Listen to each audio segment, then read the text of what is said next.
The long-awaited and hotly anticipated PlayStation VR2 signifies a crucial moment for home-based VR. With a strong launch lineup, including AAA IP like Resident Evil, this plucky little headset from Sony promises to push the flat screen parity that VR gamers have been looking for since 2016. With Sony already committing to bringing some of their most beloved franchises across to virtual reality with Horizon Call of the Mountain, I've begun to think and speculate about the IP I'd really like to see make the transition to, especially the dormant IP that we've not seen much of over the last few years. If you've not already seen my deep dive on Killzone VR, be sure to check that out. But this time we're talking about inFAMOUS, which I think is the next logical choice. inFAMOUS started life back on the PlayStation 3 back in 2009, developed by the awesome folks at Sucker Punch, who would later go on to develop the critically acclaimed Ghost of Tsushima, which is a really fantastic game. Released in just a few weeks after Prototype, another game where the titular hero develops superpowers they don't know what to do with. Comparisons between the two were clear from the get-go and inevitable. Thankfully, inFAMOUS fared the best in those discussions and came off the most favourable, and spawned well-regarded sequels as a result. It received critical praise almost uniformly, getting a high Metacritic score, which was also upheld by its sequels as well. It's generally a well-regarded series. GameSpot said that the incredible freedom of movement, intense combat, and an enthralling story make inFAMOUS an impressive open-world action game, and Play Magazine called it a genre-defining experience. Back in 2011, I don't know whether you remember, but the PlayStation Network had quite a crippling hack which pretty much eliminated multiplayer servers for over a month. inFAMOUS actually received quite an unlikely boost in its player base because of this, and it led to more people discovering the game as a result. I remember the hack quite well because my card details were stolen, and I remember my account getting locked because of spurious purchases I challenged. Fun times. As part of PlayStation's Welcome Back campaign, they offered a bunch of freebies to their users, including the original inFAMOUS, which at the time had been out a while. Players lapped it up, and it became a defining title for the PlayStation 3. Narratively, inFAMOUS sees you step into the shoes of Cole McGrath, a unlikely bike courier who becomes entangled in a larger plot by sheer happenstance, which you later uncover was quite an orchestrated incident, and he develops superpowers as a result, and they're chiefly lightning-based. Set in a fictitious version of New York City, the government puts Empire City into an aggressive lockdown and quarantine in response to the explosion that gave Cole his powers to stop the spread of this, whatever it might be, bio-attack. From there, Cole has to navigate his way through numerous crime lords who are left to run amok in the city, as well as combating a much broader and wider threat of multiple alternate timelines and superpowered foes. It's quite a stylish adventure, dressed up in a gritty graphic novel aesthetic that you'd probably expect to see from the likes of Image Comics. It has a real sense, especially the first game, of design and identity. For those into the binary morality mechanics of games like Mass Effect or Fable, inFAMOUS does offer some binary choices throughout the campaign. There are moments within the story that affect specific outcomes and events based on the responses you choose to take, and although your alignment doesn't create any crazy divergent paths, it is a nice bit of colour that allowed you to shape some way how Cole evolves. inFAMOUS did well enough to warrant 2 direct sequels, 2 spin-off adventures in DLC, and a comic book line published by DC Comics.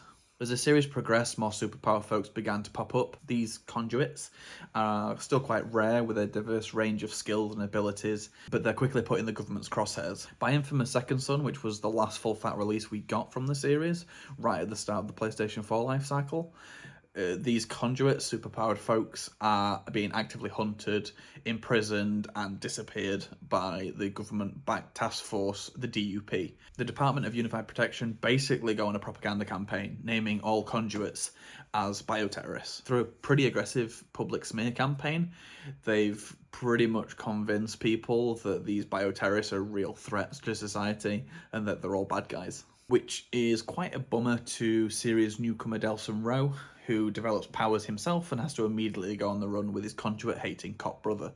As the story progresses, we all learn that conduits are people too.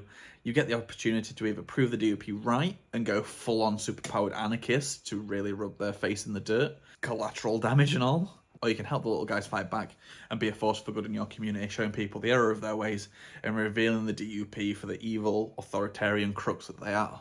inFAMOUS Second Son is a fantastic game and really leans into the power fantasy that you can have in games. You start with quite a familiar trope with emergent abilities, fairly low level, but before long you're evolving those abilities, learning to control new elements, and you really sort of bulk out a devastating arsenal, which, I mean, that just sounds really fun for VR. I don't know about you. Pretending to be a superhero is something we start to do in childhood, and is something we never really grow out of.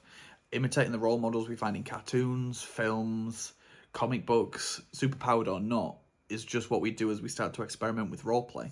I still remember pretending to act out the 90s animated Spider-Man in the school playground with my primary school best friend as the bullies looked on in disgust.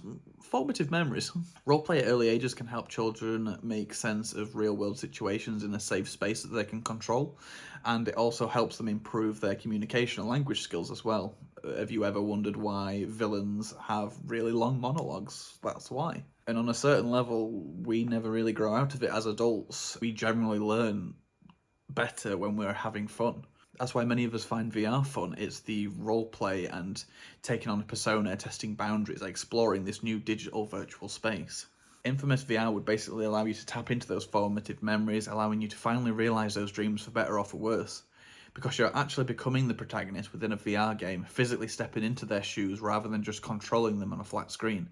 Power fantasy-based game design is all the more believable and impactful because of the virtual reality roleplay associated with the VR experience. We may actually find that inFAMOUS is a better fit for VR than it ever was on flat screen, and that's not even considering the immersive roleplay that the PSVR2 next-gen features provide you as well.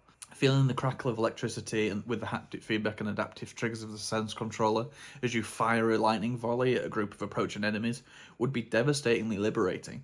Floating across the environment from on high and really getting to take in the scale of the city is something only VR can really deliver in a believable way and could be really awe-inspiring. Sadly, just like Killzone, inFAMOUS seems to be a series its original developer has moved away from. Sucker Punch have actually been quite bullish in their external comms, saying that they've got no plans currently to return to inFAMOUS or Sly Cooper, and they aren't currently working on games in the series. Sure, that could just be pre-announcement marketing speak, where they don't want to let on to a future announcement that this is coming, but with the success of Ghost of Tsushima and the new direction for the studio, I'm kind of inclined to take them on their word on this one. Unlike statements from Guerrilla about the future of the Killzone series and how they're still love it and would like to return to it one day, Sucker Punch's statements are always very matter of fact. They even go as far to say that no other studio is working on titles in that franchise either. Now, if I was prone to optimism, I would say that those statements made by Sucker Punch about the future of inFAMOUS and Sly Cooper were made over 6 months ago. It could be that with 2023 being a big year for PlayStation VR2, and with Sony starting to look more longer tail in terms of software support, it could be that they're looking at franchises like inFAMOUS and going, that would really benefit us in the long run. Let's be honest, Sony have a massive back catalogue of IP that would do really well in VR. But even if we take the Sucker Punch statement at face value 6 months ago and assume inFAMOUS VR has been commissioned in the last 6 months, that means we still won't see an inFAMOUS VR until probably holidays 2024 at the earliest, especially when it's a title that I honestly feel just makes sense. Let's hope I'm wrong.